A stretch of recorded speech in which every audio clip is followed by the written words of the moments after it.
Madame, Monsieur, bonjour. Merci de nous rejoindre. Tout de suite, les titres de l'actualité. Foire commerciale intra-africaine, l'Algérie au centre des efforts pour renforcer les échanges, attirer les investissements et favoriser l'intégration économique du continent.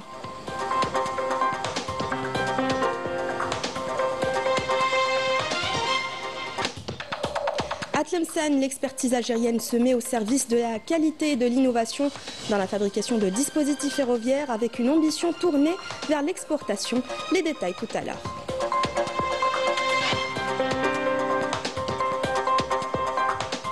Entre provocation et tension, les relations diplomatiques entre la France et l'Algérie connaissent une escalade politique marquée par des accusations et des discours hostiles envers l'Algérie.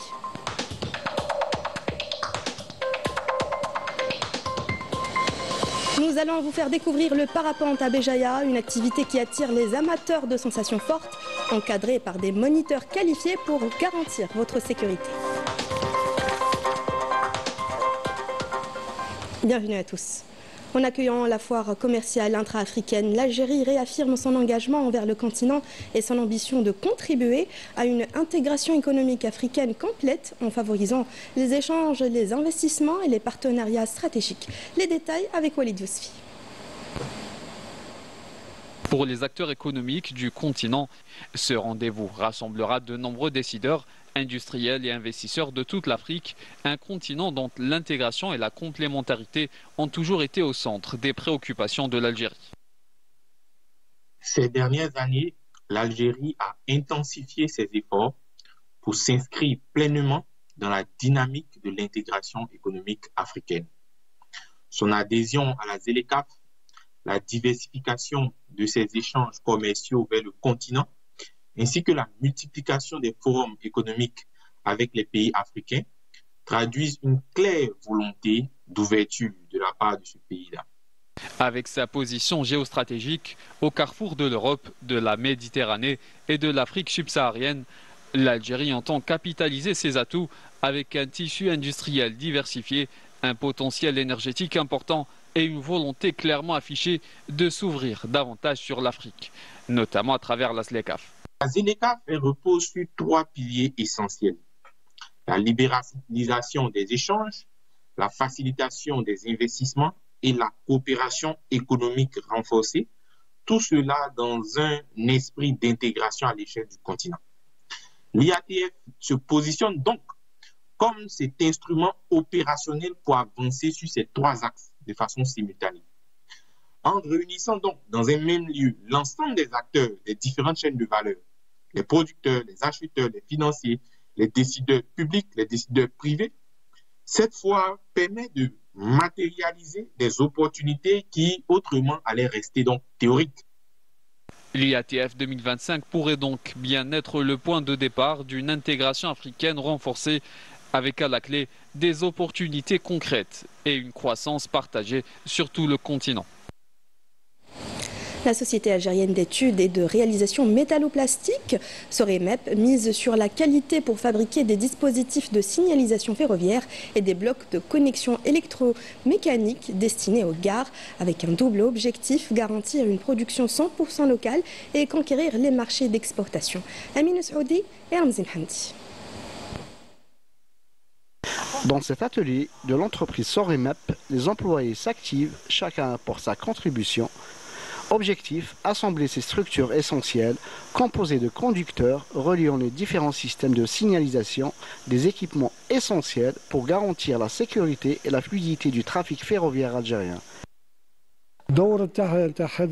Ces groupes de relais sont destinés à la signalisation ferroviaire.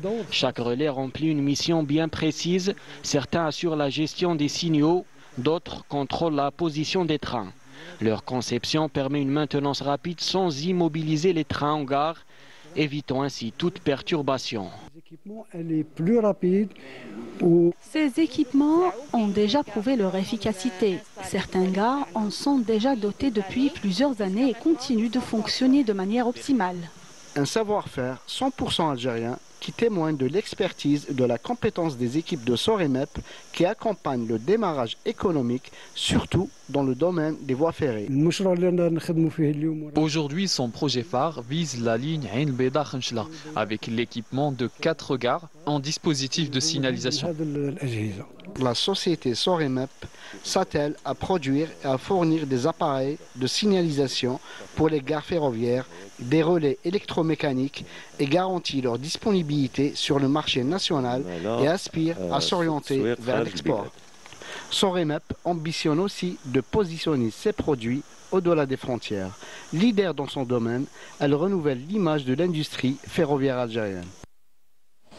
Le secteur de la santé se renforce avec l'ouverture d'un nouvel hôpital de 240 lits à Tabarket, dans la wilaya de Tamanrasset.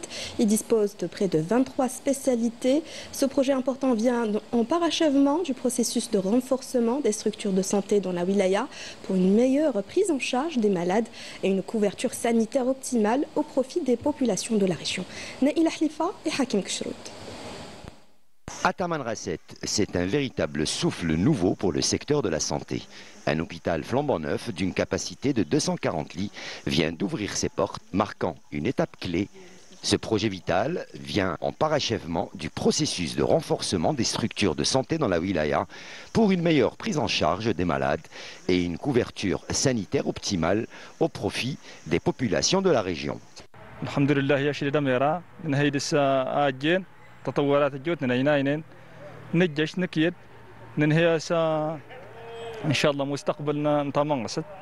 C'est un grand soulagement pour la population de Tamanrasset. Nous remercions les autorités locales d'avoir pensé à nous. Construit selon les normes internationales, cet établissement moderne comprend 23 services médicaux et plus de 20 spécialités, offrant aux habitants du Grand Sud des soins de qualité sans avoir à parcourir des centaines de kilomètres. Sur le plan sécuritaire et sanitaire, l'hôpital répond aux standards les plus exigeants. Prévention contre les incendies, équipements médicaux de pointe et infrastructures adaptées à tous les besoins. Les consultations ont commencé le 10 août par des consultations médicales spécialisées.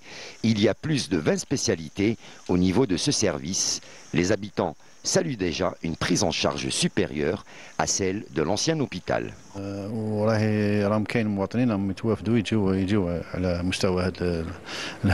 Au-delà de la santé, ce projet est aussi un moteur de l'économie locale, création d'emplois, formation des jeunes médecins et infirmiers, ainsi que le renforcement du maillage sanitaire. Certaines figures politiques françaises franchissent un nouveau cap dans l'hostilité envers l'Algérie. Affaire des valises diplomatiques, propos racistes et accusations infondées, autant d'attaques qui masquent mal les crises économiques, sociales et politiques qui secouent la France. Sarah Delbel. La France bascule dans un extrémisme politique. Paris accumule désormais un long historique de violation des chartes et traités internationaux. Dernier épisode en date, l'affaire des valises diplomatiques avec l'Algérie, pourtant protégée par la Convention de Vienne. Paris ne se contente plus de pêcher en eau trouble. Désormais, avec une rancune tenace envers Alger, elle trouble elle-même l'eau. Pour fuir un malaise interne profond et détourner l'attention de la crise intérieure, inflation et dette publique record et tensions sociales persistantes. Et vous avez en France tout un lobby extrêmement actif anti-algérien, avec des personnalités de premier plan qui se mettent sur le créneau. La façon dont se prend le gouvernement français, M. Retailleau le premier, qui toutes les 3 semaines fustige l'Algérie publiquement, c'est la façon dont il ne faut pas agir. Cette escalade entre Alger et Paris est provoquée par un noyau dur de pseudo-conservateurs, des figures politiques toujours prêtes à raviver les tensions de manière cyclique. Au premier rang desquelles figure Bruno Retailleau et dernièrement l'ancienne ministre Noëlle Lenoir, qui a qualifié plusieurs millions d'Algériens vivant en France de danger majeur. Propos accompagnés d'un appel à les placer en rétention administrative. Elle fait d'ailleurs l'objet d'une plainte déposée hier par l'association SOS Racisme. Des discours haineux qualifiés d'écran de fumée pour cacher des affaires de corruption, des marchés occultes et des fonds détournés impliquant des figures de l'extrême droite. Le vrai visage de l'extrême droite, c'est la corruption. Il y a quelques mois, Marine Le Pen était condamnée dans l'affaire des assistants fictifs du RN. La vérité, c'est que Jordan Bardella ne travaille pas pour les Français au Parlement européen. Il brille ici par son absentéisme, c'est de notoriété publique. Par contre, il pille ses ressources avec beaucoup d'assiduité. Vous baissez les budgets dans les universités, vous baissez les moyens qui permettent de lutter contre le racisme à l'université. Et c'est là que se dessine la boucle, alors que vous alimentez la haine, alors que vous alimentez les divisions. Dans ce contexte, le racisme devient un outil politique. Et l'Algérie, avec son histoire de résistance et sa diaspora active, reste la cible facile. Un punching ball médiatique qu'il frappe à chaque fois que leur scandale les rattrape.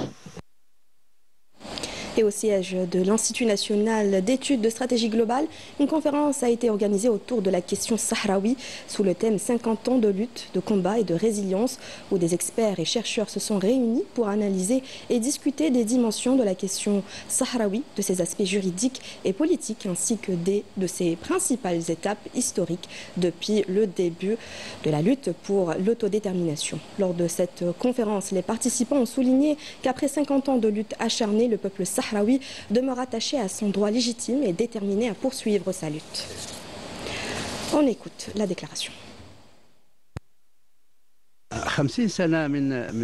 50 ans de sacrifice, 50 ans de lutte acharnée, 50 ans de résilience et de confirmation de la volonté du peuple sahraoui suffisent à démontrer au monde entier que toute démarche visant à traiter la question sahraoui ou à trouver une solution définitive à ce conflit que le Maroc impose au peuple sahraoui doit fonder ses approches et ses recherches de solutions sur une base légale, sur la légitimité du droit international qui classe la question sahraoui comme une question de décolonisation. Les territoires sahraouis occupés sont devenus une zone interdite à l'information. Sous le contrôle de l'occupant marocain, les journalistes étrangers et sahraouis font face à une répression acharnée destinée à réduire au silence toute dénonciation des violations commises contre le peuple sahraoui. Sid Ahmed Bouraï. Poursuite, humiliation, mauvais traitement. Voilà ce que subissent les journalistes étrangers dans les territoires sahraouis occupés. Aux mains de l'occupant marocain, une politique d'intimidation pour tenter d'étouffer la vérité. Dans son dernier rapport, l'ONG Reporters sans frontières dénonce une stratégie visant à dissuader les médias étrangers de couvrir la situation au Sahara occidental, répression qui s'ajoute à celle subie par les journalistes sahraouis emprisonnés au Maroc dans des conditions inhumaines. Reporters sans frontières Espagne dénonce depuis des années l'expulsion systématique des journalistes étrangers du Sahara occidental et les conditions ignobles dans lesquelles sont détenus les militants sahraouis. Plus d'une centaine de journalistes étrangers ont été expulsés des territoires sahraouis occupés. Le dernier incident date du 8 juillet dernier. L'objectif de nos déplacements dans les territoires occupés est de mettre la lumière sur les violations des droits humains commises par l'occupant marocain à l'encontre du peuple sahraoui. La Fédération internationale pour les droits humains et l'Organisation mondiale contre la torture ont publié dernièrement un communiqué conjoint. Elles y expriment leur profonde inquiétude face à la détérioration des conditions de détention du journaliste et défenseur des droits sahraoui Béchir Khadda, incarcéré arbitrairement depuis 2010 au Maroc. Un cas loin d'être isolé, plusieurs militants et journalistes sahraouis subissent le même sort.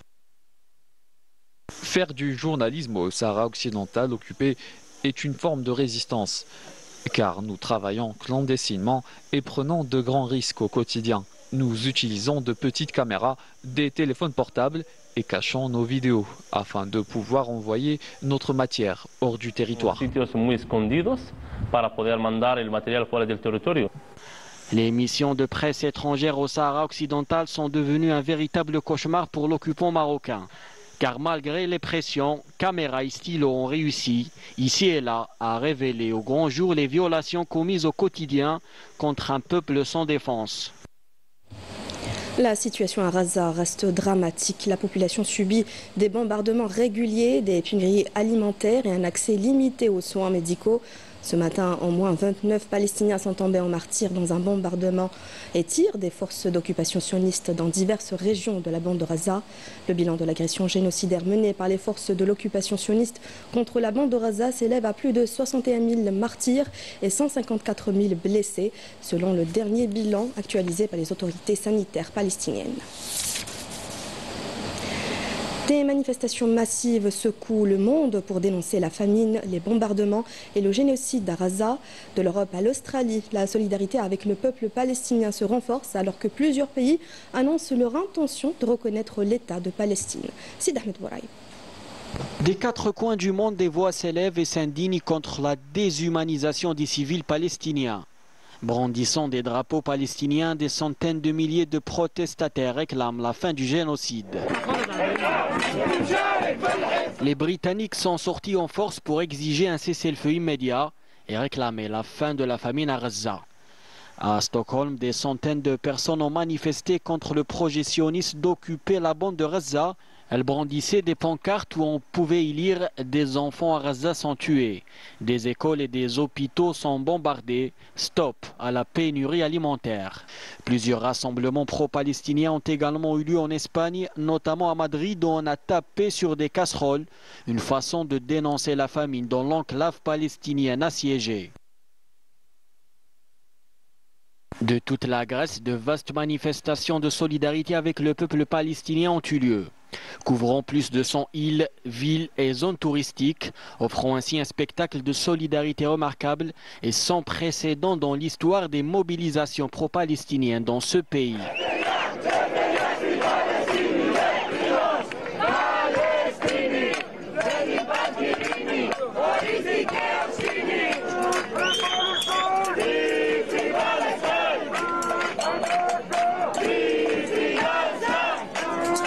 À Sydney, ils étaient des dizaines de milliers à sortir sous une pluie battante, traversant l'emblématique pont Harbour Bridge. Ils réclamaient un cessez-le-feu et la libération de la Palestine, alors que d'autres portaient des bannières sur lesquelles étaient gravés les noms de milliers d'enfants tués par l'entité sioniste. La souffrance du peuple palestinien qui dure depuis plusieurs décennies s'est accentuée ces derniers 22 mois avec la famine comme arme aux mains des sionistes.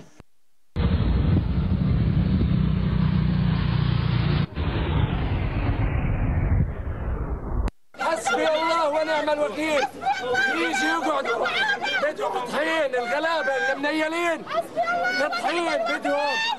Devant cette apocalypse du XXIe siècle, plusieurs pays occidentaux tentent de rectifier le tir. La Grande-Bretagne, le Canada, l'Australie, Malte ou encore la France ont annoncé qu'ils reconnaîtraient l'État de Palestine en septembre prochain lors de l'Assemblée générale des Nations unies. Cette promesse de reconnaissance survient dans la lignée d'un élan international débuté fin juillet que les organisations humanitaires souhaitent voir se généraliser afin de mettre un terme à la tragédie de Gaza. Et pour clore ce journal, direction Béjaïa, où le parapente offre sensations fortes et panoramas exceptionnels, encadrés par des moniteurs expérimentés et grâce à des mesures de sécurité strictes, les passionnés de vol libre peuvent découvrir la région sous un angle inédit avec des paysages à couper le souffle. C'est un reportage signé Hichem Daou. Souad, Walid, Fahem et Kosso. Ces 4 moniteurs font partie du club de parapente situé dans la région d'Aoukas à Béjaïa. Ils accompagnent, quand les conditions climatiques sont favorables au vol libre, des passionnés des sensations fortes. Donc le monsieur, je suis en train de le préparer. Je lui mets la sellette et le casque. Ça sera mon passager. Donc je vais le faire décoller. Donc ça, on appelle ça la sellette. Donc ça, il sera accroché à moi. Avec ces mousquetons-là, il sera accroché. Il sera le passager et il sera devant. Donc je suis monitrice il y a à peu près 4 ans. Voilà. Donc c'est des niveaux à gravir pour arriver jusqu'à être monitrice. Avec des moniteurs expérimentés à leur côté, les participants pourront à la fois apprendre les bases du parapente et vivre des moments uniques en toute sécurité. Bon, la demande qu'il y a d'un peu partout, même des immigrés qui viennent là, c'est par rapport à la sensation, c'est par rapport au plaisir quand ils font le vol. Il y a la sécurité aussi. Nous avons notre matériel qui est fait spécialement pour ça. Nous avons aussi même un parachute de secours. Donc, concernant la sécurité, on se base sur ça. Donc, c'est la chose qui nous pousse à avancer un peu et essayer de développer la discipline.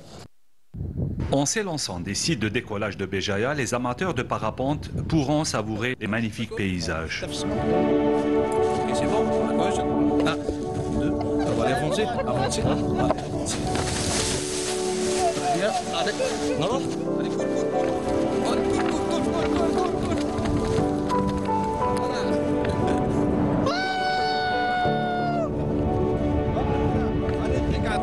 Alors, meilleure expérience avec Koso.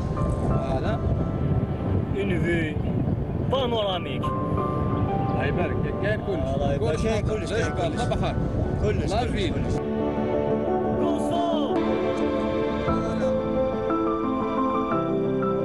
Béjaïa est une destination populaire pour le parapente en raison de ses paysages magnifiques et de ses falaises surplombant la mer Méditerranée.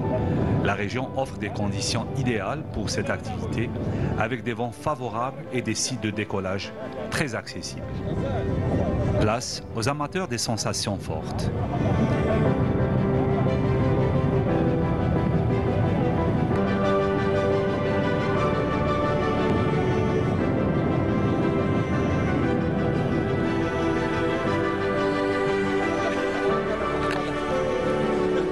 مانيفيك. السيت واش تقول على السيت تاع وقص؟ السيت هاي رياضير لازم تعيشوه من الاخر. Voilà, allez top là. C'est la fin de cette édition. Merci à vous de l'avoir suivi. Excellente suite des programmes sur Canal Algérie.